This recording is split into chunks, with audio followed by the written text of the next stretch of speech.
Hello, I'm Clement Harrold. I'm a graduate student at the University of Notre Dame. I was born and raised in England, and I am going to be running a Dumb Ox book club for boys, inspired by the dangerous book for boys. That's great, Clement. First of all, I want to know about the dangerous book for boys. What it sounds dangerous. Tell me about the book just a little bit.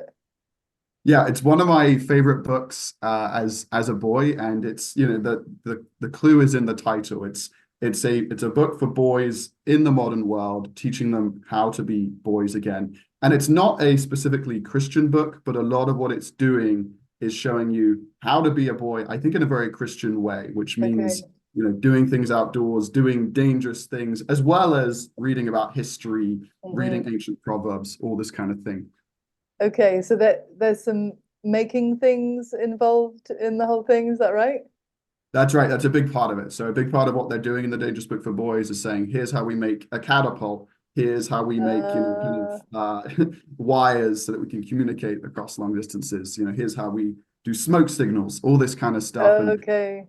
yes, that's part of what we're going to try, and obviously with the limitations of Zoom, but we're going to try to actually have that element of making things during our time together. And then the option as well, if people want to craft things outside of the class space, then they can do that as well. Okay, so the class is a 1 hour live Zoom per week, right? Will the boys necessarily need to have the book, or yes or No, the no? book is optional, so I will have the Okay. book.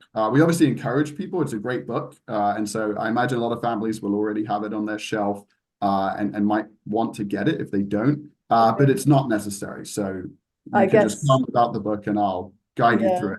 I guess they'll you'd have a job doing everything in the book on your 15-week course. So if That's you, right. yeah, The book has a lot of information, so we're just going to dip into it, and we're going to also go beyond it. Like I said, we're going to give a Christian perspective, so we're gonna weave in the Dangerous Book for Boys, but also talk about biblical figures of what it means to be a boy, what it means to be a man. okay, Let's talk more about virtue and kind of weave that in as well. But certainly, yeah, there's a ton in the book, so I would encourage people to get it, but it's not required. brilliant. Thank you. Look forward to hearing how you get on with it. Sounds great. Thanks, Thank Clement. you.